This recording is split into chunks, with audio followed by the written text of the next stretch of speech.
People say you can't change your career at 30, that's when you're meant to be settling down. You can't change your career at 35, you should have had it figured out by then. Oh my God, you're not married at 38? What the hell are you doing with your life? Who comes up with this stuff? I have no idea.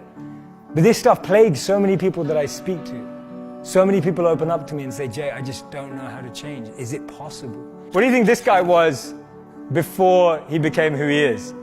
He used to be a PE teacher, right? Sports teacher at a high school. How about her? She was a telemarketer for 2 weeks. How about her? She applied to be a funeral director. It's incredible. What happens in society is that we're clouded by the noise of family expectations, the noise of our parents, the noise of our brothers and sisters' expectations. I grew up in a family where you could either be a doctor, a lawyer, or a failure, right? Those were my 3 options. Anything else would just count me as a failure. I would have failed. So basically I failed, right? I'm standing up here in front of you all as a failure. I lived as a monk for 3 years. I committed career suicide. I turned down 2 amazing corporate job offers when I graduated from business school. I shaved my hair, I wore robes, and lived out of a gym locker for 3 years. And I did that because I thought I was going to do something meaningful, help impact the world. And it was one of the best experiences of my life.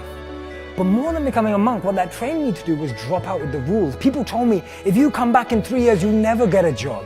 They told me, if you become a monk, people are going to think you're weird forever. No girl's ever going to talk to you. People told me, they were like, well, when you come back to real life, like, will you even be able to talk English? And people were just really weirded out. I'm just like, okay, I think monks speak English. And there was so much different noise that I was hearing when I made that decision.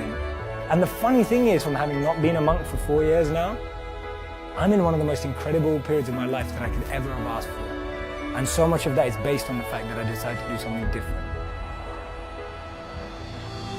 So many of the times our expectations are driving us in a certain scenario. We focus so much on life in what we want to be as opposed to who we want to be. Because we've always been told that life and jobs and careers are like boxes and containers.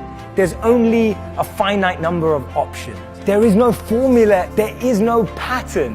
If you know what you're passionate about, if you know what you're good at, and you invest in that. People say follow your passions, I say forget that, invest in your passions.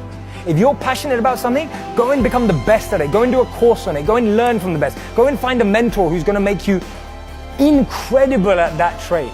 Not only will you be criticized and grow, you'll be able to find new things about yourself that you never knew. Don't trade who you are for who you think the world needs, because the world needs you to be you, and I mean that.